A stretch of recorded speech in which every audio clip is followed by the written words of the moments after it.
Do we know that we have everybody in? Everybody's allowed in? Hey, everybody, it's Maggie with OSDS. We've got Ashley here too, and the great Scott Glen. Scott's here to answer all your questions regarding sheep herding. We've already asked him some questions not about sheep herding and refused. So Ashley's going to do the question answering. They're going to have a great conversation this evening, and I'm going to pass it off to Ashley and Scott. Thanks, Scott, for being here. Well, you're welcome. My pleasure.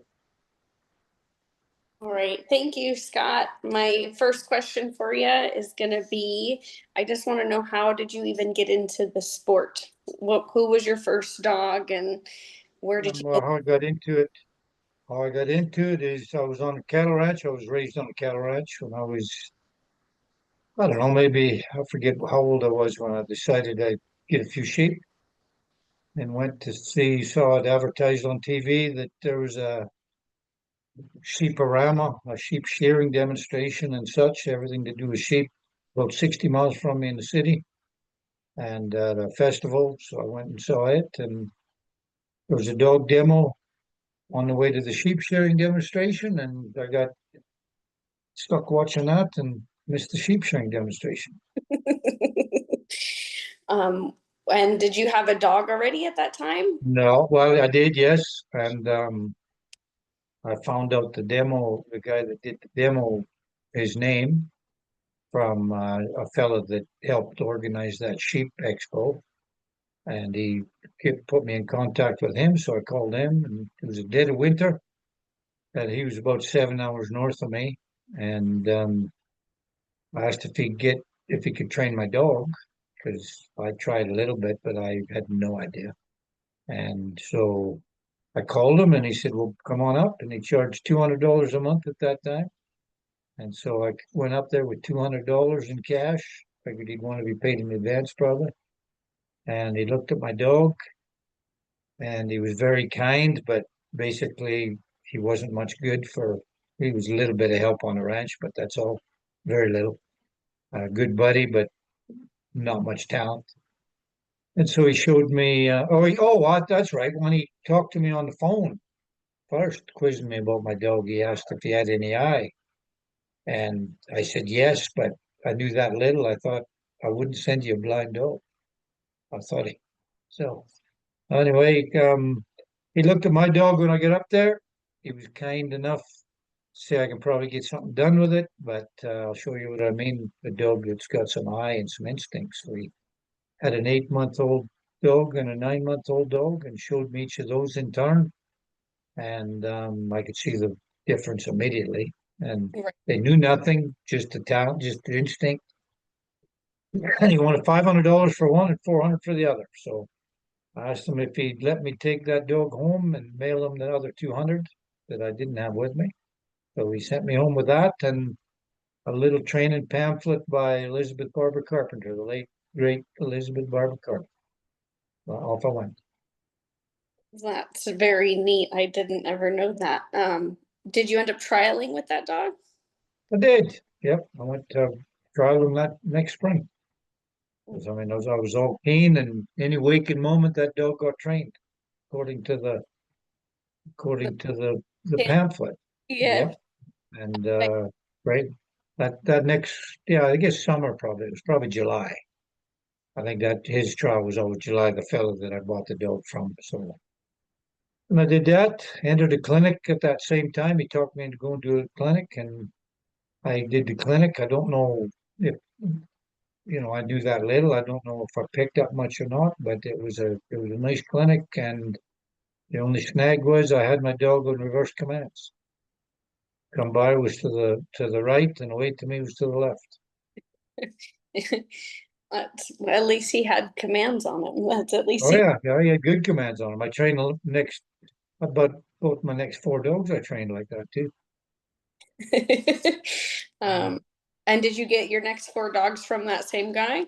No, I didn't. I got one more from him, and then I bought another one from a fellow that kind of took me under his wing. He sold me a pup. He had a bitch come in bred, and I figured that'd be as close as I get to an import dog ever. So I bought a pup off him, and that was actually his name was Sweep, and I had a lot of success with that line with Yeah, Sweep and sons of his as well. I've heard that name. What you told me that you went to your first trial with your first dog, but what was Yep. it called? What was that trial called? That was called I think it was called the Alberta Open. It was in Fort Assiniboine, Alberta. And it Like, does it still run? well, what's that? Is it still going on or no? It's No, it went on for quite a while after that, but that was a trial when, all the real great handlers from the States came up too. I see So, that sounds like it was a great trial. yeah. Okay, I'm gonna move forward a little bit because I'm lucky enough I get to see you twice a year and you come out to Fido's. So I've always wanted to ask, what got you started coming to Fido's? How did you end up, making it down here? Yeah. I can't really recall 100%. I think it was something like, excuse me, at a trial. I was at a trial and I had pretty good luck at the trial, and Chris Soderstrom was there as well. And I don't know if she's running novice or she's running pro novice, I can't recall, but she liked the way my dogs work, and she asked if I'd be interested in doing a clinic, and I did. And I was, I think I did one before that in Washington, a few years before that as well, but there was some real nice people, George and Sue McDonald, and then, Chris went twice a year with her, so we kind of just stayed with that. um, and I know you were talking about Elizabeth when you got your first dog and you got a pamphlet from her. When you Yep. first started and you were looking up to people, was she one of those people? No, she wasn't. I don't know if she was a real dominant trialer, but she was a great lover of the Border Collie, a great historian for the Border Collie, and a sweet, sweet lady. I never met her face to face, but I talked to her when I went over to my first world trial in 2005 and told her the story, and I'd lost her book by then, and talked to her, and she sent me an autographed copy of that book. So, and then I think she passed away a year or two after that. It wasn't too terribly long after. So did you just take lessons in the beginning from the guy that you got the dog from? But, I probably, he was too far. He was quite a long ways away, and I didn't have very much money at all, and the roads weren't very good, and the truck was even worse. And so, but I did talk to him on the phone, and he was very nice. Took me under his wing and really mentored me that first couple of years. If I had a question, I'd ask him. He'd talk me through it, talk me off a ledge, and away I went. Give it a shot. I understand that. Do you still take any lessons today? Is there You anybody? know, not really, not because I wouldn't, because well, I guess I take lessons. I try to have one mouth and two ears and two eyes. That's a good way to be. I enjoy being at Fido's because I get to hear a little bit of everybody that comes through and you learn a Yeah. little everybody. Well, and you learn quite a bit. You learn, like I myself, I find myself, if I'm teaching somebody, I get better at explaining, and learn a little bit while I'm explaining too. So, and then at trials, you watch somebody that see what you like in what somebody's dog does, and what maybe you like in somebody else's dog, and what you like in your own, and how much is training, how much is the dog. Yeah.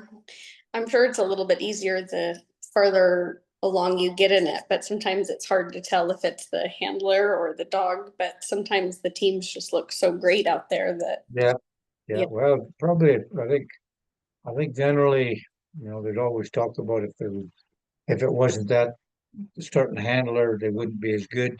And that might very well be true, but a real good handler won't waste time with a dog that isn't going to perform well. right.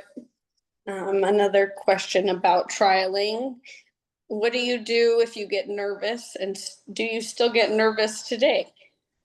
I bolt and go home.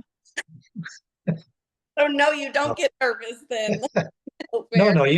yeah, I think you get a little bit nervous. Some trials I don't. because I'm just there maybe to get a young dog out, see what it does, and that's it. He's fairly broke, but no experience. You'll have seen down at Fidos like that, just trying a dog out, see where it goes. Sometimes a good surprise, sometimes well better back to the drawing board, got to get a little better at that. But the bigger trials, I think I certainly get nervous. If you go over the edge and the nerves work against you, it's no good, but you need a little bit of nerve to stay sharp. I can I found myself I can run a lot sharper trial course at a big trial, if things go good than I could at home Yeah. with no nerves. Need that little bit of nerves. What was the last new thing you've done? You said you went to the Worlds in 2005, so I'm sure there's not I broke my swather this afternoon. Okay. But is there not like a new trial for you? Have you kind of been to them all? Nothing kind of is your first time round anymore? No, I haven't. I haven't been to any brand new ones. I don't think. Last fall in Virginia, I went to Tommy Wilson's, which is not a new trial, but it's a new trial for myself. Myself and Jenny were there and never been there before. And I'd went up one time to visit Tommy, but never to the trial, and it was a fantastic trial. And Joan Campbell had a trial in Virginia as well that was new for us. I don't know if we get a chance to go down to either one again, but they were both new. And then, well, that's about it. I think the rest is. But you got your favorites too. Like going. Leighton, Missouri has a wonderful trial, and we're great friends. If it wasn't for the fella in Leighton, Missouri, we wouldn't have been able to go to Soldier Hollow because he lent us his truck. Right. Oh, Thad. Yes. Yes, that Fleming. Okay, I'm gonna move into just some questions we've got because I don't want to run out of time with all of my questions. What advice do you have for an American going to the UK and trying some sheepdog trials out there? If any advice. Just make sure it's trained, make sure it stops what it's told. Flanks, don't like there was a Scotsman when I was over the last time, and I was quite flattered actually because he looked at me for confirmation or for me to agree, and he was telling a gal there, he says a good stop erases a lot of bad, and that is exactly true. Yes. Fantastic handler named Kenny Bremer. So not much different in like trial setup and what you're really doing. Do you notice a huge difference in the sheep? Well, I did at the Worlds. I did because I worked, big flock blackface, Scotty Right. blackface blackies, but and the rest, probably I think the biggest difference is the sheep that are quite light and fairly wild.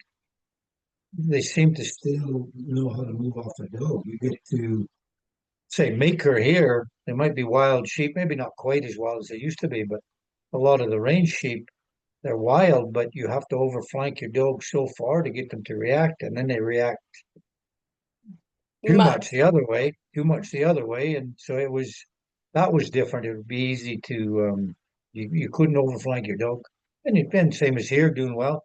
Read your sheep if they're responding to a flank. You don't need too much of it. You only need as much as you need with the sheep. So, but yeah, it's just make sure your dog's broke and open flanks, listening. I think pretty good. How do you build confidence in a young dog that had an aggressive sheep come after it in practice? And the Well, dog to begin with wasn't very keen. well, not keen is one thing, and not very bold is another. Probably, if they're not very keen, they weren't very keen on working in general. I mean, that might have been just a thing they needed to prove that I wasn't sure if I wanted to do this. Now I'm pretty darn sure I'm not going to want to do it. But if they're not, it's never as good, obviously, if it's nicer if it just doesn't happen. But I would think the biggest thing would be get it on some sheep that turn easy maybe let it be a little faster than, don't work it on a steady too much. Let it go a little bit faster than what you ordinarily would a dog. Then, grab a smaller sheep, hold it between your legs and tap it on the face, see if it'll take a little nip out. Yeah, just I did helping. that, but you can get bit on the shin when you do it. So be mindful. At your own Don't, warning. don't squall. Don't squall if it bites you on the shin because the dog will think you're squalling at it. So, Right. What do you take into consideration when you decide to work on a pace and to slow down a dog, or when you just want to stop them? well, trial wise, it'll depend on what the sheep look like they need. You'd probably start, myself, I'd probably start with stopping anyway, and then build some speed as the fetch carries on, as the sheep get used to the dog and the dog gets a feel of the sheep. Um, if they don't, if they, I would like always to, when they start slowing down, that they know how to walk for sure. I mean, every dog needs to learn how to pace, but to be their optimum. But if they look like they're starting to pace and walk without losing push, maybe let the governor out a little bit and let them go a little bit faster. Just check them every once in a while that if you give them a walk up, they're not taking that pace as I can't get anything going. If you give them a walk up whistle, the sheep start moving a little bit faster, you're golden. If you give a walk up whistle and nothing moves faster, you might want to, let them out maybe a little bit more often. Stop and go with them. Stop looks after a lot, but it didn't really teach them to read their sheep. And if they're reading their sheep a little too much, fill in the blanks. Right, right. That makes sense. Um, how did you settle upon orange? Orange.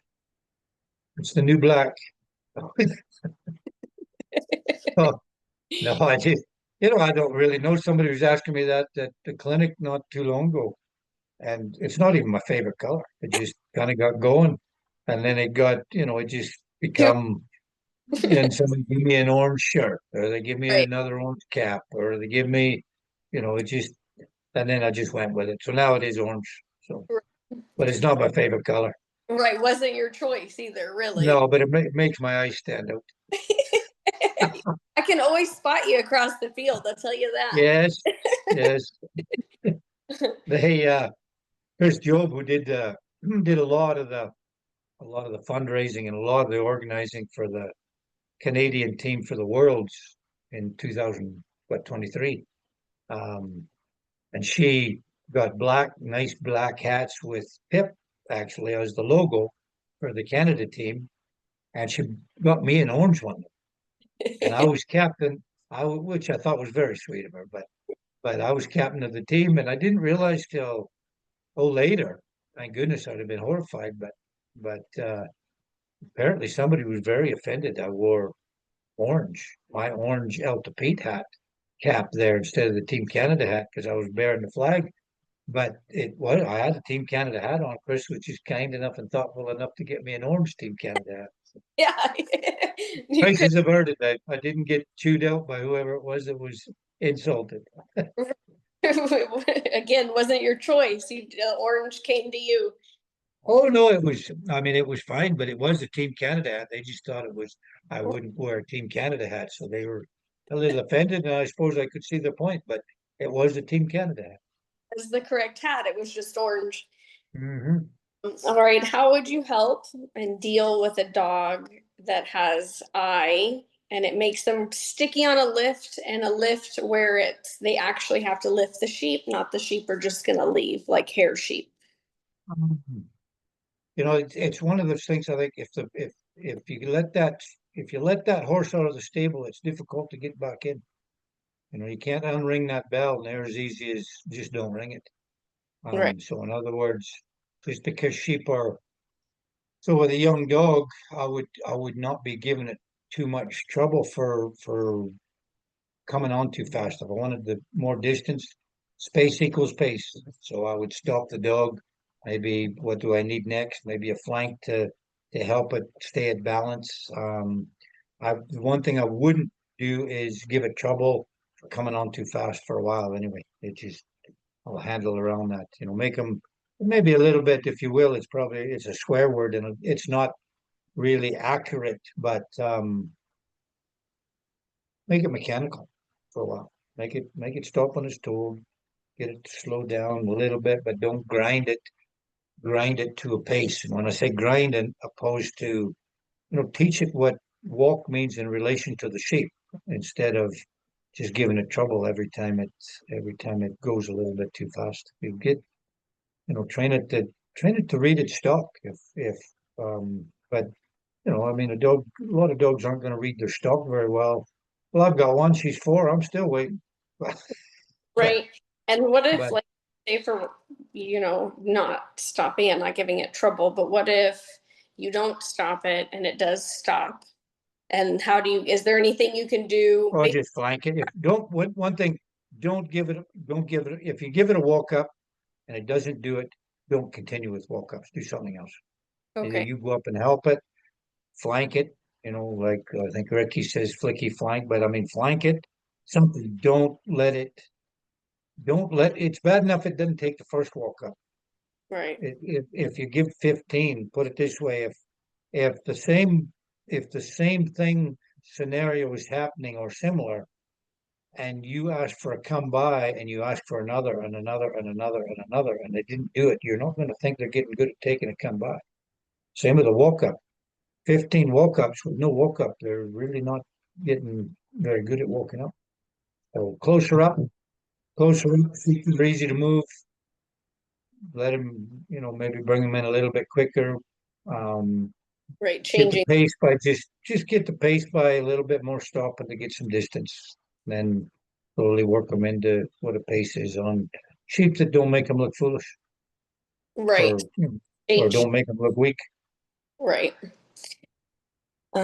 Top tips to help with driving and maybe reading your drive lines at trials. Watch your sheep. Okay. So that, Really, there's not much other than to say about that. That if you watch your sheep, your dog will get good at driving. Some are going to be better at driving than others, but if you watch your sheep, well, and what if it's and not the dog, but the human? How could the human make themselves better at seeing where? watch your sheep, watch your sheep. Okay, good. Same answer. Watch your sheep. Well, the same thing, because if you're not watching your sheep, I mean, obviously you have to know what your dog is doing to put it Right. in correlation with why your sheep are doing something. But if you watch your sheep, I mean, you can't help but, well, unless you make the same mistake over and over flanking. But as long as your dog knows to stop or take a steady when it's told, so it doesn't get to the head, it can't help but get better driving. Unless they've got just boggy old sheep that really don't want to move. You want to first get them so they can follow them first. But in a trial, as long as you know your dog can move them, then just watch your sheep as far as direction. If they can't move them, well, don't worry about perfection. Then you shouldn't be aiming for a panel end. Get them going someplace. Right. Try a panel. Try the panels next month. um, do you think in like the future of technology, AI is going to be able to help you train dogs more efficiently? I don't. I don't really understand it 100% AI, but I can't think it is. It will, because so much of the dog training, like the real intricate dog training part is, I mean, you get them basically trained, I'm sure, but you can buy a book for that. But Right. but so much of getting your dog really polished is in the moment and the feel of that dog. What that dog needs in 5 minutes might not be what that dog needs in 7 minutes. The 7 minute mark, for the exact same thing. Like, what's their attitude? I mean, a dog that's slicing its flank, are they one of those ones that are a little afraid of sheep? They're a little bit lackluster. You wouldn't want to get after them for slicing a flank, knowing that it's bad, but you need the attitude before you can start shaping the discipline. Right. That makes sense to me. I kind of think of it as I would listen to what the computer says or be curious, but when you're doing something and you have the dog that's alive and the sheep that are alive, it totally is up Yes. to them. Yeah, I don't, I mean, obviously, there's what I don't know about AI would fail quite a few books, Right. but it's too much a feel, if you will, on what's that dog attitude. One dog, it slices the same shape flank. One dog you might get on it to open up, whereas the other dog is thinking, yes, perfect. Right. Is later on because they need the attitude. They need to create. They got to push back on you a little bit because to get them trained good, well, and still have a lot of dog, they have to be pushing on you a little bit. And you just push back a little bit and still have plenty of dog. Right. What is the one biggest piece of advice you would give to someone, which we kind of talked about this in going to the UK dog trial or the UK trials? I don't think that changes much, but biggest piece of advice you would give maybe even to yourself headed to your first trial, what would that Well, be?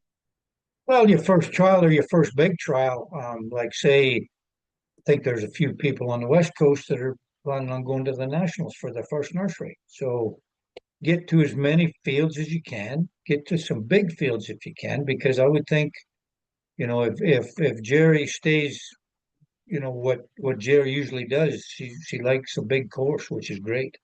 It's a fantastic, she likes big courses, the host of this year's finals. So, I mean, get on as many big fields as you can.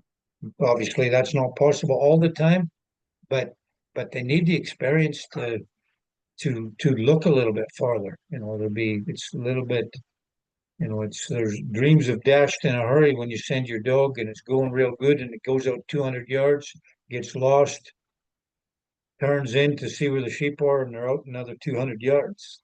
It kind of, but it can, and I mean, the first nationals I went to, or second nationals, I guess, I flew, I didn't have any money, and made a couple baubles with not one dog, but two dogs, both dogs I had. And I come as close to crying at a trial there as I ever have. I was absolutely crushed, but I'm survived. So it'll be the last time I make a mistake, and I won't be there is nobody that isn't defeated sometimes and feels blue. I'm sure some hide it more than others, and some probably don't hide it enough.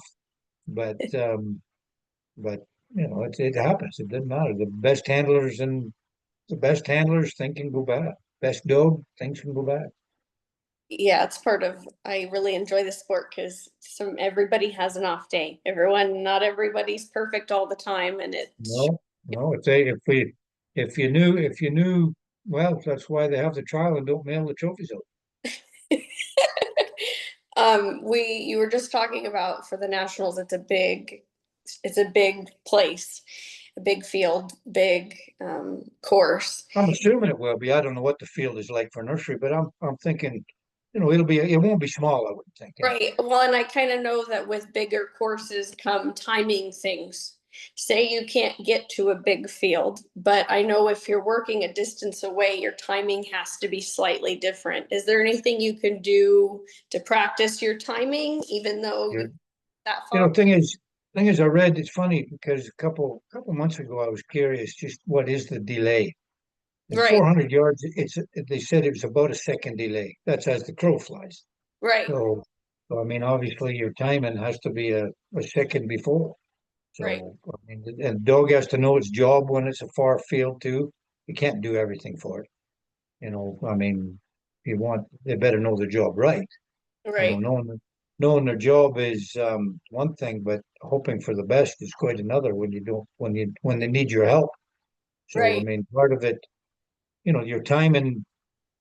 If the sheep will let you, stop your dog at the top. If you don't think it'll move them again, well, don't stop your dog at the top. But that takes that option away. But so give it a steady. If you don't think it'll steady without it not moving him, then for every option you don't have, your chances are reduced by quite a bit for somebody that is prepared. So basically, train for the best, train for the worst, and hope for any scenario, and hope for the best.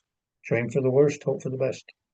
right. That makes sense. But timing wise, I mean, it's just, if it's 400 yards, if it's 400 yards away and you need 2 yards of a flank, and your dog takes that flank, you can't wait to see it because he's too far. Right. You So, have to kind of figure out a lot more on those bigger yeah, fields. if you wait to see it and you need 2 yards, he's probably twice that by the time you give a steady. So you gotta have faith that dog's gonna do it. And, Right. and if it doesn't do it again. You just at that distance, you just cannot, in greater distances than that for sure. But obviously, but you have to know how fast your dog is gonna flank in relation to when you blow that steady. Right. And even so knowing your dog's timing as well. Oh, well, absolutely. It's really cool in a way after you get past the absolute terror of it is on a big field to flank your dog or blow at a light little stop, then when the dog's, trained and the hearing's good, obviously. If it's windy and a long ways away, the wind's into your face, it can be a rough ride but your dog has to know its job then to bring them. But it's a neat feeling when you blow a whistle and you're just about to blow another whistle and then that dog just stopped. Like say a stop whistle. You blew it, you go to blow it again, and all of a sudden they stop. So you really, oh, it just took that long to get there. And you Right. come by and you blow steady and you're about to give them another because they didn't do it and then they turn in. So it's pretty Like, cool, but um, okay, this is about shedding with a farm flock that have a tendency of sticking together. They do keep them separate groups, they live separate, but when they go to practice shedding, they still find that their sheep are pretty sticky. they just love one another once they're reunited. Right. They have a hard time. Yeah, we'll buy a few more sheep. Go Yep. buy a few more sheep. Okay. You don't. Poor sheep for shedding make poor shedding dogs. If they're just sticky and you can't get a gap, you can't get any distance. I mean, to get even the best shedding dog will start wearing out if there's no gap or getting bad habits like coming in and biting or just kind of losing their confidence because they fail so often. Tough shedding sheep, the failure rate is just too great, and you don't. Well, if they succeed 50% of the time and fail 50% of the time, they're not going to have 100% confidence. Right. Because they don't know. But so yeah, I would when I didn't have many sheep at all, I would have maybe 5 sheep, 4 sheep. I can't remember because I was working off the place. So I'd work them, and about the time I was going to change them, I would bring in some more, and for just a little bit of time, I'd break the bank and have enough hay for both groups, and then every dog I had, they were on the shedding, shedding, shedding, shedding. Took advantage of that. Yeah, yeah. What is your favorite type of shed? Favorite way to shed? Like international, single, I'm sure you know. Uh, Good singles hard to beat, but I like a dog that singles real well, or watching somebody else's dog that singles real well. But personally, I like the international shed. That's You know, always, that's I love it. that's the night it's the one sport in a course that I'll lose all track of time. Right. Look, come into the ring. I've got 12 minutes left, and I'm messing around and just studying and studying and studying, getting down to hopefully near the end, or finish your pen, or finish the shed, and you look and you've got like 3 minutes left, and it would seem like you were there for only 3 minutes. So, but any shed is nice if it's done properly. A shed is nice because on the international shed, I think what's nice about that is quite often you get quite a few of the different skills, like flanking to close the gate a little bit, flanking to open the gate a little bit, and Right. then calling in hard to stop one sheep that wants to, a ribbon one that's determined.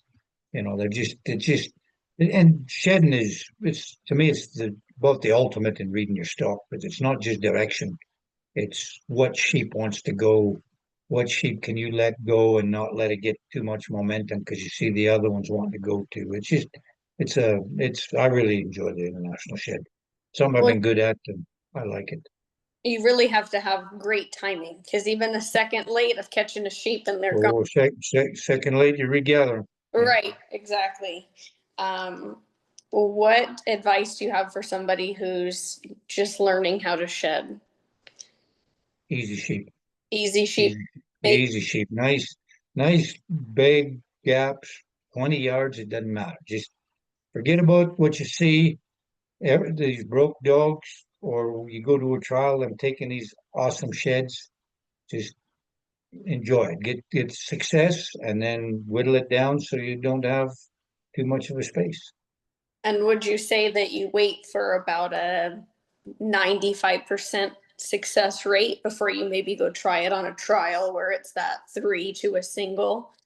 Because that, No, just thing is, if you're shedding her like me, I just finished doing a shedding clinic, so it's fresh in my mind.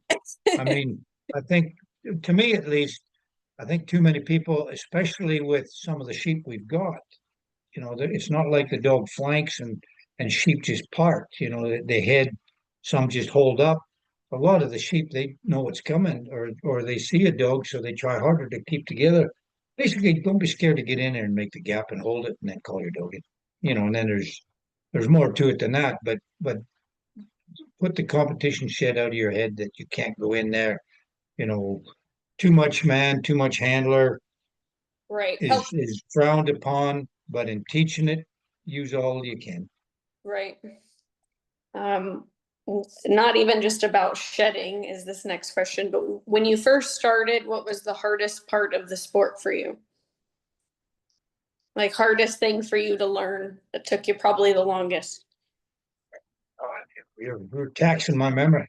I know, Um, Probably, I don't know. I mean, thing is, I didn't know what I didn't know, so I right? thought I was going along great guns, I'm sure. I'll see.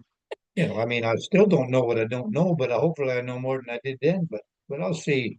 Everybody, you know, everybody, everybody's pretty darn keen on what they know, and I'll see new up and comers and have a pretty big opinion, which is great. But but maybe you say it too much. There's a lot of experience that a lot of people with experience know that don't work quite as good. You know, it'll work. I mean, a well-bred border collie is going to get trained anyway. It's filling up, really. It just won't get finished, and bells and whistles take a little more, but showing up, just stop, be consistent. Don't look for a fight. I mean, most of the stuff that when you get fighting with a dog, it's because we've tried to shortcut too much, or maybe the wrong dog for you, or maybe just allowing too much inconsistencies. Have you found a big difference in getting an older dog versus raising your own puppy? I like, I've had success with both. I bought I wanted one maker one year with a really nice little dog named Taff that's in you guys' area now. Brian Rickards owns him now, but I won maker with him. I bought him from Michael Gallagher I was in Ireland at the time, and he's in Scotland now. But he was a nice dog for me. Right. And so that kind of answered my next question that you've done both with adult dogs and puppies you've trained yourself hasn't been a huge difference. No, I mean, the neat thing about, nice thing about buying a dog is you get the benefit of, some real good train. Well, I guess it depends if you buy a real trained dog or not, and have watched it, and it's kind of cool to just go out there after you've bonded with that dog, and it knows that your whistles mean the same or your commands mean the same. To have a dog that knows how to do it right, or if it doesn't, it knows if it doesn't do it right, very quickly responds to, if it's not taking a good flank, that you show it you need it out, and it's the same and they read their stock real well. They've been through that already, Right. so I think there's obviously, there's satisfying, there's certainly a lot of satisfaction in training your own dog from the ground up, but there's also a lot of satisfaction in buying a trained dog, because just because you buy a trained dog doesn't mean it'll run as good for you as it did for the person that sold it. So I mean that's quite a, if a person can get over the ego that I bought a trained dog, I'm going to go kick everybody's butt, and enjoy the process too, you'll I think there's a real bonus for that too. If you bought a trained dog right now, and you just got it, what would be the first thing? I mean, I heard you say relationship and bonding. So say you're nice and bonded. First thing you do when you go out on sheep, what are you working on?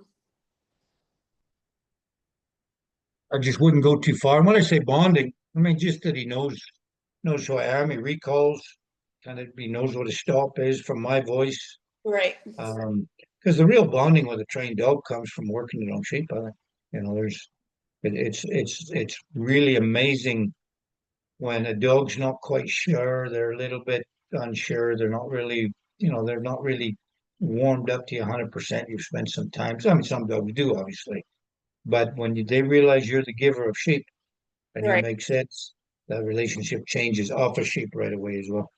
Right. Yeah. So I just wouldn't go too far, Start small. come back, but in just don't go too far, so the dog doesn't get confused with a different voice. Show it, so you can go up there close and show it what you mean by first stopping. Anybody's been in a clinic of mine, I'm sure they get tired of stopping, but if you can't stop a dog, how are you going to correct it for? How are you going to keep it from doing anything wrong? Well, or even help it, help it Yeah, do. yeah, exactly. Exactly. A good stop, all of a sudden their flanks get better, quite often anyway. Their steady gets better. In fact, a lot of times their walk up works better. If a person, you're not trying to use the stop like a monkey with a machine gun, but you got to have it. What do you think the best tool? I mean, I kind of think I could guess that the best tool we could give our dog is a good stop.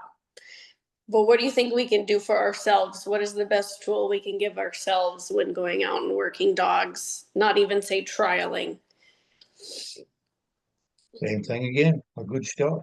A good, yeah, right. It kind of all goes. Well, no, but the thing is, and I don't mean a good stop as far as shouting it. I mean that dog knows what stop is. Right, You don't have to shout it because it's been trained to stop. And I guess I'm saying stop because the better stop you have, the less you have to use it. right, Because you've got the confidence, if the dog needs to be interrupted in something, you can do it like that. And then if you're stopping it from doing something bad, or what you don't want, they quit doing it right away too. If and a good stop, like I don't mean a good stop that they skid to a stop because you shouted, blew the whistle out the back of your head. I mean a stop. Just right. stop that they just know it. If you find yourself where you're constantly always having to get to that point with the dog where you're yelling, would you go to a smaller space and try Yeah, to yeah, it? yeah, exactly. Because it's not going to help anybody. Nope, nope. I quit running the dog this spring because I was having to shout, and so I pulled her out of trials and run another dog instead, and just because I couldn't get any place to show, and I mean I think I'd let it get far enough that it was going to take more than just a couple days of consistent training to get it sorted. So, What and that was up close, just up close, no lenience then, and then it just got progressively better, but it took a while. have you noticed a difference in it being like younger dogs that you catch yourself if you do at all? Well, younger dog, I won't, like myself. A younger dog, I'll usually bring them back a lot quicker. Right, Bring them in close. I won't let it get to be a habit. They can get, but an older dog like this older one, she's 3 or 4 or something like that. But we're just getting too good at being bad, right. And I mean, I mean, not dreadful, but relative dreadful. So, you know, we brought it up close, but you can never. It's not if you go up close to reinforce the foundation, and if the foundation's good and you've spent enough time not trying to get stressed out a long way right away, uh, the foundation will get farmed up right away if you bring it up close. It's not a question if you come in close, if you're ever going to have to come in close. It's when, and if you Right. put it off, pride. If pride doesn't let you do that, then it's just a question of how many bad habits are formed by the time you finally do. Right. Sometimes it's better to do it sooner than later. Well, not sometimes, always. Oh, right. Yeah. Do you kind of analyze after every time you work a dog and make those choices, or do you tend to catch yourself in the middle of training? No, a little of both. A little of both. You know, just what I'll analyze is, if I've got maybe a bit of a tricky dog, I'll analyze on maybe how I could do something a little better to get that dog to do what I want. Or another, get it to understand what I want, but and make it do it. I have another question that I think I kind of know the answer would be go smaller. But if 4-year-old, so not a young dog, female, started a little bit late, but still grips occasionally, is there anything that you would think of that could help that dog maybe stop gripping or get over that? Well, I don't know. Well, probably, I'm probably the wrong one to really have much of it, but it'll depend on the grip, I guess, because I've never, I've never really worried about a dog gripping once in a while. One thing I will say is it your frustration that's making that dog grip, or is it Right. just, are you trying to get it to steady too much? Are you, are you steadying it instead of just stopping it when it grips or when it's going to grip? Once it grips, it's too late. Then put it out of your head, and if it's a trial, well, I guess walk off and try again tomorrow. But if you start trying to correct it before it happens, I don't think anything good's going to come of that. So I'd come in closer probably. So basically, I know they can pretty much do everything except just don't bite. Maybe put them on a line. Put them on a line up close, and if they bite, give them a tug. Have you ever used muzzles with dogs, or do you find that you tend to be Or able, what? you ever use a muzzle to help with No, biting? I did come close with one. But it was a customer dog that the son of a gun was good at biting, and it hurt shape. So I mean, it was actually, I shouldn't say I didn't come. I did put it on. I made it though. I bent some wire, made it, put a padding of tape around it, put chicken wire over it, and then I didn't have any shoestring, so I twisted some tape to make it tie, and it worked all right. I Right. mean, but the thing is with the muzzle, the one thing about a muzzle, I would say, you don't have any tension because they can't hurt a sheep. So, some dogs will just get tired of it. They don't get that that high of hanging on. But I would tend to go up close if they're going to hurt sheep, put a muzzle on it, I guess. And if they're not, if they're just taking a nip, give it a tug and tell it you can do anything, but don't do that. Right, but kind of figure out why the dog is doing it because they're Yeah, like is it afraid, or is it, I mean, I guess the worst scenario is maybe just not cut out to the one I made the muzzle for it. It just wasn't going to cut out to be a sheepdog. I don't think it was just too dangerous for sheep. right, It was, but unfortunately, it was too gutless for big cattle too. He didn't like getting kicked. He liked biting, but he didn't like it when they fall back. right. Do you have a good way, like a good exercise to help clean up a flank? So I off balance flanks, send the dog away to me. You walk, come by in a circle, so he's got to go around you. That'll be one way just to get him used to, opening up on a flank because they got to go around you. This is close at hand, obviously. Right, Um, so basically, you give it a, give it an away to me, and you walk to the left. And if it's a younger dog, it's going to think, "Oh my God, I'll go the other way." Stop it. Give the flank again. It'll firm up its sides as well. You right, don't want to mess around. other than just being in the road and trying to put it in a situation that takes good flanks, until it knows its flanks quite good, you don't want to get in too many intricate. I wouldn't ever work on a drive flank unless they know their flanks very, very well. What about a stop? Very easy exercise to help a stop. To help us stop, open Yeah. your eyes, don't take no for an answer. And Okay. get it when you can get it with a young dog. Get it when you can get it, not when you need it. That is If I- nice. No, that, just that sounds probably a little bit silly because you do eventually you're wanting it when you need it. But right. my point being is if you know it's not going to do it at one point, what's the point of blowing it and blowing it and blowing it? You're not going to get it. Don't tell them you can't get it. You might go out there a little bit if it's 100 yards away, rush through your sheep or something, give it a little trouble, and it's going to probably, well, it's either going to lay down or it's quite likely going to flank one way or another. Wait till it flanks, the best time is to stop then. Right. How would you help a dog who is going on an outrun but stops and looks at you? Stalls out a little bit. Or maybe a lot. Say it's a good driving dog and sell it. No, no, no, it's probably, if it's because you're shouting its name or something, quit doing that. And then obviously, if you've called it back, if it doesn't go well and just start it again, maybe quit doing that. Okay. It's just a confidence thing. But as a whole, if I could just blow it again, I would just ignore it for a little while. If I could just blow it on, if it's a left hand, just blow it again.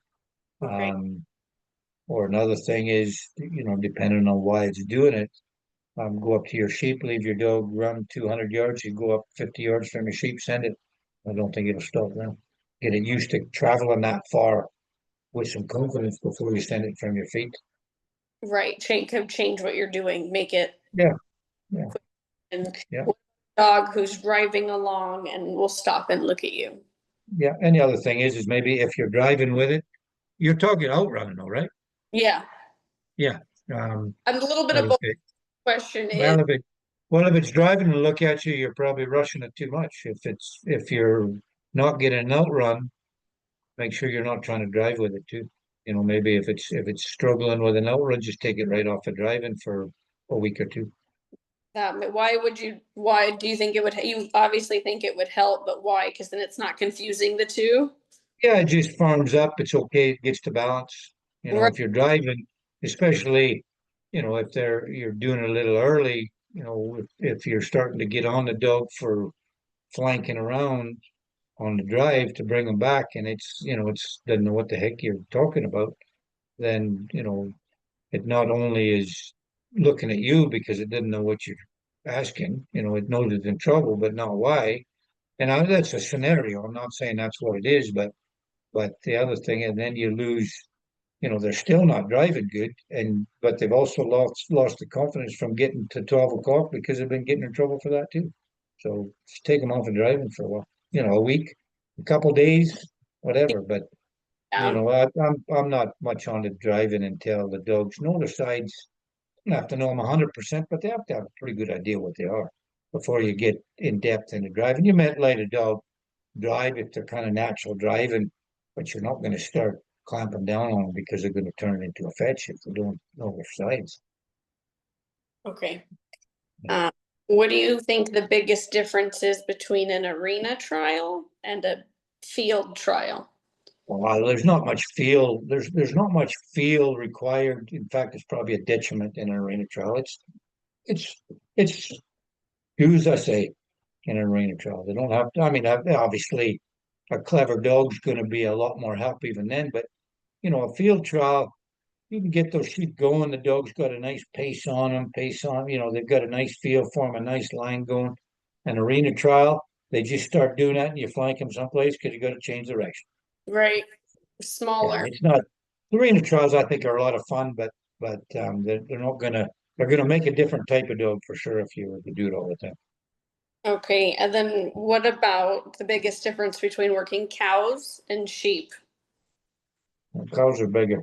Have you found, You but know, you need, you know, a sheepdog, you know, you don't need a heel really. I mean, it's nice to have it once in a while, but a cow working both ends. A head, I think, you know, a lot of the people I respect would I've heard them say the same thing is, you know, I'd rather have one that moves the head, that goes to the head if I had to pick one or the other. But a cow dog that'll do both is nice. But also with a sheepdog too. You don't want them hammering and nailing them with you know no provocation, but it's certainly nice to have that in the tool chest when you need it, or that attitude to take a movement from behind as well. But you know, I don't. And the thing is, I don't. I messed around some with cattle a couple of years ago, or last year, or some I guess too, or the last couple of years. But I haven't done any this year. But I like to put my dog on some cattle. But used to be I worked cattle all the time with dogs, but not much anymore. I got into a little, went to have a little bit of fun, and I guess I won the aggregate for the Canadian Championship in cattle, and then I was runner up behind a real good handler up here in Mount Skull in the sudden death. So, but I can't, you know, I mean that's my dogs wouldn't have the experience as most of the dogs that those, you know, they're just not going to. I bet it helps that you were raised on a cattle ranch, so you Oh, have. absolutely. Oh, Okay, absolutely. Yeah, okay, absolutely. right, But I think they're a lot of fun. But I mean, facts are is cattle are bigger, so I mean the chances of a dog getting hurt are worse, are certainly more. right. You Do, know, I mean that's just well, that's just physics. You get right. 1,500 pounds landing on you opposed to 90, it's gonna make a difference. That's always my biggest fear. I don't really, besides us getting them in, I don't really work cows because they're just so But massive. yeah, yeah. Well, the one thing you want to try just once in your life is when the cattle are going through an alley, get right up close to them and pat them on the butt. That sounds terrifying. I don't know Yeah, that. yeah, you'll quite like to get kicked. um, Whereas the sheep's not gonna kick you. do you give your dogs like any supplements? Do you give them anything special before you guys go to a trial field? Let's see. I think it was at the finals of the Bluegrass. Karina was given some. It was joint supplement, and they really like them too. So I give a couple of them, a couple of the dogs, one or two of them. But But nothing special before you go to a trial field. no, no. I just try to keep them in shape, and you know, like the fellow once said, and it was a lot of sense. You try to keep them in shape, but good stamina is good stamina. You breed for stamina, you breed for speed. You're not going to feed for speed. So, but having said that, that's not exactly accurate. They need to stick with your whatever food you feed. Just you know, don't change it just before a trial for sure. I Right, wouldn't say anyway. And a high protein, high fat diet. You know, it's I just you know the more longer I've done it, the more I've learned about it. It's like commercial dog foods, especially. But I used to feed my dogs just scraps. There was a right, butcher down the road, and I'd go get barrels of scraps, and in the winter I'd be chopping it up like firewood. But they did fantastic on it. right. Yeah, but just feed them good and make sure they're in good shape. Jog them or whatever or whatever, but keep them in good shape. Don't get them too fat because you don't see the marathon runners with a beer belly at the front Extra. of the line. Do you find any difference or do you do anything to help them when you're traveling around? I know sometimes you can get into some pretty extreme weather, but you haven't No, found. not really. I think you know I was told by an expert that now take this for the novice that I am on this, but they said a fat content helps control the temperature better. So take that as a rank amateur that's remembering accurately, but have good luck. I've had good luck with you know with dogs taking heat fairly well. But you know, you get from here to like say the bluegrass, it might not have been over 60 degrees here, and then you get down to bluegrass. Some years it's just 90 degrees, so it's a heck of a big change. Right. Heck of a big change. It can Yeah, change. pretty crazy. That's what going to the nationals. I'm thinking about what I could do for my dog, but I think just having him in shape and being prepared to go work his butt off is about Having them in shape and getting them very confident in their commands too, whatever it is, whatever the commands, because it's the mental stress tires them out at a trial quite right. often or in training. You get a young dog will tire out a lot quicker, or a lot of young dogs will tire out an awful lot quicker when they're learning than if they're already old hats at it. Right. Enthusiasm first. Yeah. Well, but after, it's the stress of having to concentrate that tires you out or tires them out. Now, too, or that. Right. And do you ever use like electrolytes for your dogs when you're in that extreme heat? No, I never have. Jenny does. I never have. So maybe she does, but not, or do you guys keep your dogs separate? I'm sorry. Well, we feed them the same food, but she's always got some special witch's brew to put in Right. hers. She might But say it yes. but it'll be well thought out whatever she does. But I mean, if it come to it, I'd probably be asking her to put it in mine a little bit too, but I haven't. But no, some electrolytes, some what do you call them? Something that goes on their food a little bit once in a while. Some additive, some white powder. It's not cocaine, it's white powder of some sort. I don't think a border collie needs that at all. No, true enough. True enough. Well, Scott, I'm officially out of questions. We've hit our hour mark. Is there I don't think there's much else I can think of. I'm happy taking all of this in and can't wait to go put what I've learned to use tomorrow working my dog. But I hope everybody enjoyed it. I sure enjoyed doing it. It's like anything you hear stuff all the time, and the odd time you pick up a little tidbit here and there. So Yeah, I have the don't beat yourself with nerves written down. So yeah, well, it's easy said, but it's true. It's just enough can happen. Enough can happen without worried about what might happen. right. Make a plan and then go test it. Yeah, and that, and but it was enjoyable. I hope. Thank you, everybody. Thank you. God. Thank you, Scott. On behalf of OSDS and all of us that are going there, we look forward to seeing you down here and catching up with you. Ashley did a great job, so we might have her talk to you again. Yeah, anytime. Anytime I can get him to agree. I love it. I could talk. We'll see. We'll see all of you guys down in California. Yep, I can't Absolutely. wait. Well, good luck. Thank you. I'm Thank sure I'll you. talk to you before then. Awesome. All right. Good luck to everybody. Bye-bye. Thanks. Thanks. Bye. Bye-bye. Bye.